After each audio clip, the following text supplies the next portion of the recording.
Euh, dans ce contexte-là, vous allez donc tester au CHU de Montpellier 4 molécules, dont la fameuse hydroxychloroquine. Est-ce que vous y croyez à ce traitement très controversé? Alors, on y croit, effectivement. Il y a une nécessité d'évaluation dans des conditions correctes.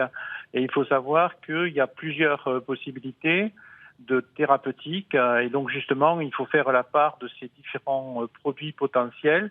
Et donc, nous disposons actuellement de toute une palette de possibilités, que ce soit dans le cadre de protocoles, mais aussi hors du protocole. On peut utiliser aussi certaines de ces molécules. Alors, à qui s'adressent ces essais thérapeutiques? J'imagine que tout le monde n'est pas éligible. Eh bien, presque tout le monde. On fait en sorte de pouvoir proposer pratiquement à tout le monde. Alors, ils n'auront pas les mêmes évaluations, les mêmes produits, mais que ça soit à un stade précoce ou à un stade plus tardif, dans certains cas avec des situations même de réanimation qui justifient certains traitements. La question qu'on se pose tous, professeur, c'est évidemment celle des résultats de ces tests.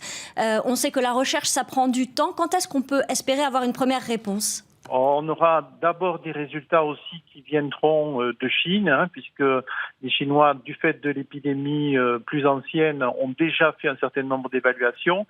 Et le principe, justement, c'est d'avoir des études adaptatives. Et en fonction de ces résultats, on va s'adapter pour privilégier telle ou telle option. Mais je pense que d'ici 3-4 semaines, on devrait avoir des informations très significatives sur ce qui marche bien, moins bien, et pouvoir encore adapter les traitements.